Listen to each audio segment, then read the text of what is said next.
Muy bien, amigas y amigos, el almirante Carlos Molina Tamayo, experto en guerra asimétrica y desde hace mucho tiempo conocido por haber adversado al régimen chavo-madurista, ahora del CISTA, es nuestro invitado esta tarde. Vamos a tenerlo vía Zoom. ¿Cómo está, almirante? Un fuerte abrazo. Bienvenido nuevamente a la entrevista. Miguel Ángel, buenas tardes y un placer como siempre estar con ustedes 24/7 cuando se necesite. Muy bien. Almirante, desde el jueves pasado, con una muy crápula actitud, Delcy Rodríguez resintió el hecho de que corresponsales extranjeros le hubiesen reclamado el que todas las fuerzas a disposición del Estado, pero hubo mención especial a las fuerzas militares, no hayan acudido como se esperaba, sobre todo en horas primeras, las más importantes, a socorrer a una población que estaba inmersa en la mayor tragedia que ha vivido Venezuela en toda su historia. ¿Qué opinión tiene usted sobre este asunto por el cual el domingo 5 de julio gritó muy encendida Delcy Rodríguez: yo me hago cargo de la Fuerza Armada, yo doy la cara por la Fuerza Armada? ¿Qué pasó realmente? Bueno, lamentablemente este terremoto, y mi solidaridad con todas las víctimas y sus familiares. Yo tengo amigos, especialmente de la Marina, que han fallecido ahí, otros están desaparecidos, ¿no? Y amigos civiles también. Es lamentable lo que sucedió. Pero debemos entender, Miguel Ángel, que Venezuela es un estado fallido y le vino este terremoto y Venezuela no estaba en capacidad, cuando digo Venezuela digo el régimen, no está en capacidad de afrontar una catástrofe de este tipo. Recordemos que las Fuerzas Armadas y las Fuerzas Policiales se han entrenado para ir en contra de la oposición y de la sociedad civil venezolana. Nunca se han preocupado por tener planes de contingencia y mucho menos especializarse en estas labores de rescate.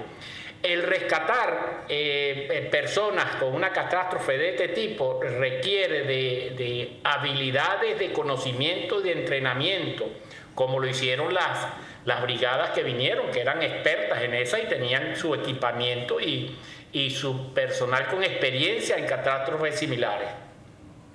Y debemos decir que el régimen de Chávez y después de Maduro sabían que Venezuela podía estar enfrentada a una de estas catástrofes, porque estando yo en SECONACEDE, recibí una delegación de científicos y profesores de la Universidad de Columbia de New York, donde alertaron de una catástrofe de estas magnitudes que podía venir en cualquier momento.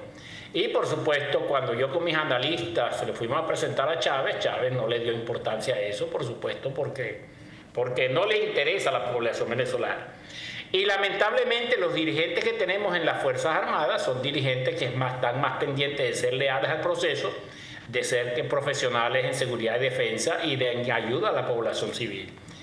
En la Venezuela democrática, tanto la Infantería Marina como el Ejército tenía batallones de ingeniería que en caso de catástrofe podían apoyar tanto material como logísticamente y con esfuerzos a solucionar ciertos problemas de rescatar personas en estos edificios destruidos.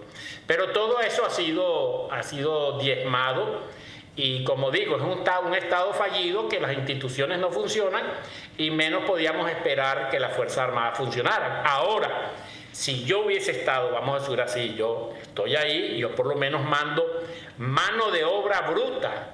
O sea, yo mando infantes de marina, mando soldados, consigo palas, consigo picos, los distribuyo por todos los sectores, hago una simbiosis con la sociedad civil que está desesperada ahí. Y en el interín, por supuesto, utilizo todos los sistemas de raciones de las Fuerzas Armadas para llevar cocinas de campaña, para llevar comida, etcétera, y lo mismo los sistemas que tiene el Ejército y la Fuerza Armada en general de sus batallones de campaña, de carpas, etcétera, médicos de hospitales de campaña. O sea, yo me hubiese volcado totalmente a apoyar a la sociedad civil. Cuando digo yo, digo cualquier oficial con sentido común y democrático. Ok, entonces, la reacción realmente deja mucho que desear. ¿Por qué no lo hicieron ellos? ¿Por mala fe? por incapacidad, porque son un Estado fallido o porque allí cundió el pánico por la posibilidad de que los militares de cualquier rango, incluso hasta los cadetes, en labores de rescate a puro músculo y a puro pulmón propios, hubiesen hallado cosas que parece que están escondiendo y protegiendo incluso a estas horas, transcurridos 12 días después del terremoto, almirante? Yo creo que es una combinación, una ecuación desastrosa, combinación de todas las variables que tú has nombrado. Todo. O sea, no hay voluntad, no hay capacidad. Probablemente no se percataron de la magnitud de la catástrofe, sino días después. No tienen planes de contingencia, no tienen voluntad. Y debo decir que similar pasó en el 99. En el 99 el régimen de Chávez en esa época tardó en activarse. Yo me activé, y lo digo con probabilidad porque yo me activé independientemente como director de armamento de las Fuerzas Armadas y bajé a La Guaira a rescatar a gente y bueno, el gobierno todavía no ha reaccionado, tardó en reaccionar. Reaccionó más, por supuesto, que esta vez en estos terremotos, pero es que no hay capacidad. Todas las combinaciones que tú dijiste, esas son válidas dentro de este régimen criminal y Estado fallido, ¿no? Pero ¿qué activos? Y por supuesto, que hay ahí, que tenían ellos ahí, no lo sabemos, porque eso es parecido, por supuesto, es aterrador, ¿no? ¿Qué activos criminales pueden ser los centralmente ubicados por ellos como para justificar el acordonamiento fuera del cual han quedado incluso familiares queriendo ir a recuperar a sus seres queridos? El caso del hotel donde estaban alojados más de 100 recién deportados de los Estados Unidos.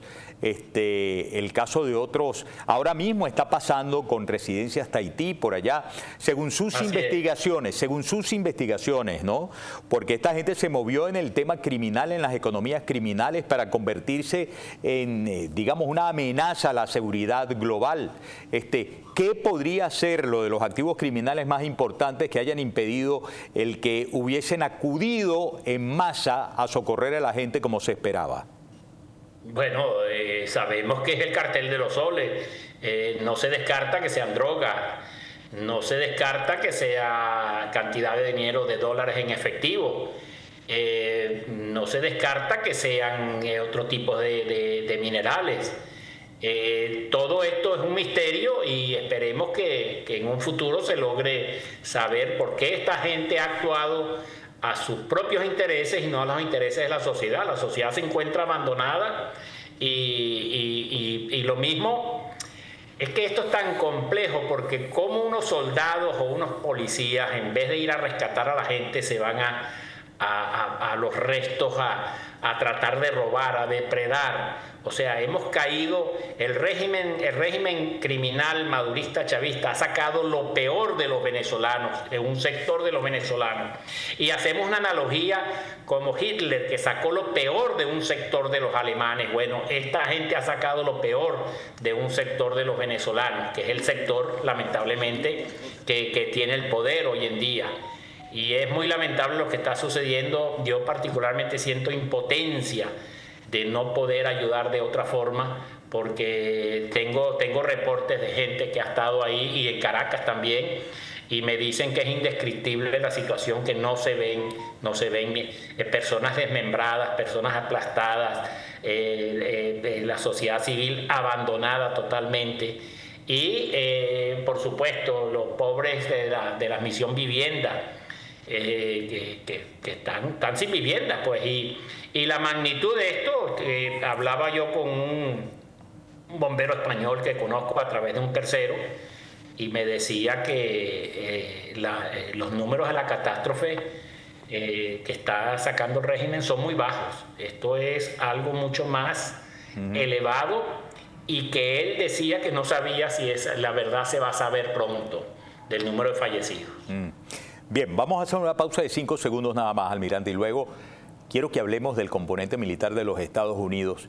qué significa, más allá de las lógicas declaraciones limitadas que dan al tema del salvamento, al socorro, a la coordinación logística de aterrizajes, de despegues en Maiquetía. Hoy llegó un gran buque que tiene, como no, capacidad de ayuda humanitaria, pero también una gran capacidad de ayuda militar en cuanto a lo logístico, en cuanto a provisión incluso de combustible para aeronaves y cosas por el estilo. Evaluémoslo al regreso de la pausa y ya venimos con más de la entrevista.